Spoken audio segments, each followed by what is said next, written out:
नमस्कार साथियों, मैं आज बात करूंगा मिर्जापुर जनपद के मझवा विकास खंड के बजहा ग्राम सभा में मौजूद श्री रामानुजाचार्य आश्रम के विषय में, जो पूरे नवंबर महीने को हरि नाम संकीर्तन में परिवर्तित कर देते हैं। यानी कि पूरा महीना हरि नाम संकीर्तन में बीत जाता है और दिसंबर के महीने में 1 जनवरी के पहले 9 दिन का वो नवा पारायण भी शुरू किया जाता है। मैं बता दूं, ये आश्रम एक ऐसा आश्रम इस क्षेत्र के लिए वरदान साबित होती नजर आ रही है।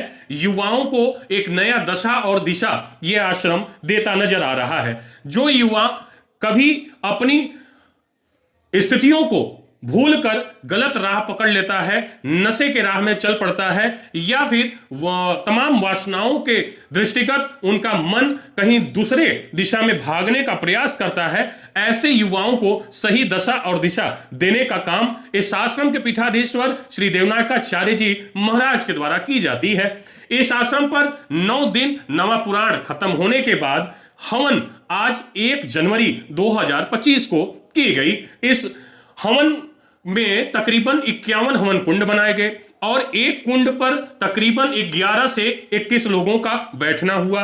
500 से भी ज्यादा लोग इस हवन कुंड में शामिल रहे। तत्पश्चात इस आश्रम में तमाम लोगों को प्रसाद पवाया जाता है, भंडारा कराया जाता है और पूरे साल के लिए मानो एक एनर्जी भर दी जाती है उन युवाओं में, उन लोगों में जो इसमें शरीक होते हैं। तो ये आप बने रहिएगा मेरे साथ। देवनायकाचार्य जी से तमाम ऐसी वार्ता भी हुई है। सनातन धर्म के बोर्ड को लेकर क्या कहना चाहेंगे, सनातन बोर्ड की जो मांग संतों द्वारा की जा रही है, तमाम संतों द्वारा इनकी क्या विचार है, इस पे भी चर्चा की गई है। और महाकुंभ में एक वर्ग, एक विशेष समुदाय को, यानी कि मुस्लिम समुदायों को वहां पर दुकान न लगाने की बात कही गई, वहां पर एंट्री न करने की बात तमाम संतों द्वारा की गई, इस पे भी चर्चा किया गया। और रामानुजाचार्य समुदाय से, पंथ से कितने पूरे देश से यहां महाकुंभ में लोग शामिल हो रहे हैं, इन सारी विषयों पर विशेष वार्ता की गई। लेकिन उसके पहले मैं दिखाना चाहूंगा कि इस आश्रम में जितने भी हवन कुंड बने, उस हवन कुंड में शामिल लोगों ने कितने हर्ष से, उल्लास से अपनी आहुति को दिया और तत्पश्चात भंडारे में शामिल होकर प्रसाद ग्रहण किया। उसके बाद आप सुनेंगे श्री देवनायकाचार्य जी महाराज को।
मेरे पूज्य गुरुदेव भगवान की पुण्यतिथि अमावस्या को थी और उसी उपलक्ष्य में 9 दिनों का श्री रामचरितमानस का नवान्न पारायण 151 से अधिक भक्तों के द्वारा हुआ। सुबह से लेकर के शाम तक लोग फलाहार करते थे। एक बार यानी कठिन साधना के साथ में 9 दिनों का श्री रामचरितमानस का नवान्न पारायण यहाँ पर हुआ है, जो अपने आप में अद्भुत है। ऐसा बहुत अधिक देखने को नहीं मिलता है और लोगों ने स्वेच्छया समय से आकर के इसमें भाग लिया, ये महत्वपूर्ण चीज़ है। महाराज जी, महाकुंभ को लेकर सरकार द्वारा इतनी बड़ी व्यवस्था की जा रही है, यहाँ तक कि विश्व के तमाम जो है देशों से लोगों को बुलाने की तैयारी तक की जा रही है। इस बार जो है महाकुंभ में जनमानस को क्या संदेश आपकी तरफ से? माघ प्रयाग जो है ये अनादिकाल से चल रहा है। माघ मास में जो कल्पवास का सिद्धांत है ये बड़ा अद्भुत है, परमार्थ के लिए साथ ही साथ लोक के लिए भी बहुत महत्वपूर्ण है। जितने भी सनातन धर्मावलंबी हैं, जो ईश्वर को मानते हैं, धर्म को मानते हैं, उन सभी लोगों को त्रिवेणी संगम में जा कर के अवश्य में वो स्नान करना चाहिए। पूरे भारतवर्ष के ही नहीं, विदेशों से भी संत महात्मा और यात्री वहाँ पर एकत्रित हो रहे हैं। इसलिए सनातन धर्म के लिए वो बहुत ही महत्वपूर्ण स्थान है। और 12 वर्षों के पश्चात 6 साल के बाद अर्धकुंभी होती है और 12 वर्ष के बाद महाकुंभ का अवसर आता है। सामान्य वर्षों में कुंभ का योग रहता है, तो इस वर्ष महाकुंभ है जो पुनः 12 वर्ष के पश्चात आएगा। तो इसलिए सभी को संदेश यह है कि वहाँ अवश्य में हो जाएं, 1 घंटे के लिए ही जाएं, त्रिवेणी संगम में स्नान करें, संत महात्माओं का दर्शन करें, प्रवचन सुने। और जो लोग कल्पवास के लिए जा रहे हैं उनके लिए तो बहुत बड़ी बात है। कल्पवास का समय बहुत लंबा होता है, बहुत लंबा होता है महाराज। कल्पवास का जो समय शास्त्र में निर्धारित किया गया है, इसलिए जरूर से जरूर प्रत्येक सनातन धर्मी को वहाँ जाना ही चाहिए।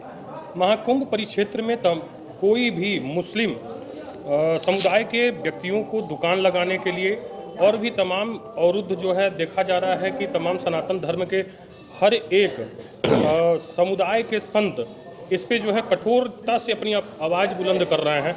इसको कितना सही और कितना जो है सटीक मानते हैं? क्या ये सही है क्या गलत है ये तो अपनी जगह है, लेकिन सबसे बड़ी बात इस्लाम का जो सिद्धांत है उसके अनुसार अगर सही शब्दों में कहा जाए, बोला जाए, तो हम तो उनके लिए काफिर हैं। हिंदू जो है इस्लाम की दृष्टि में काफिर है। काफिर का मतलब जो उनके सिद्धांत को नहीं मानता है, और वे हमारे सिद्धांत को नहीं मानते हैं। जो आक्रमणकारी यहाँ पर आए, उन्होंने अयोध्या की जन्मभूमि को तोड़ा, काशी विश्वनाथ को तोड़ा, उन्होंने मथुरा को तोड़ा और हजारों मंदिरों का उन्होंने विध्वंस किया। उनको मस्जिद बनाना था, अन्यत्र कहीं भी बना सकते थे, लेकिन उनके अनुसार हमारा जो धर्म है उनके लिए नास्तिकता का द्योतक है। हिंदू जो है, हिंदू धर्म जो है, हिंदू जो हैं वो काफिर हैं। तो फिर काफिरों के स्थान में, काफिरों के धर्म के संगम में मैं नहीं समझता कि उनको जाना चाहिए, और उनका इस्लाम भी इसके लिए इजाज़त नहीं देता है। और जब उनका इस्लाम इजाज़त नहीं देता है, अनुमति नहीं देता है, तो मैं नहीं समझता कि उनको वहाँ जाना चाहिए।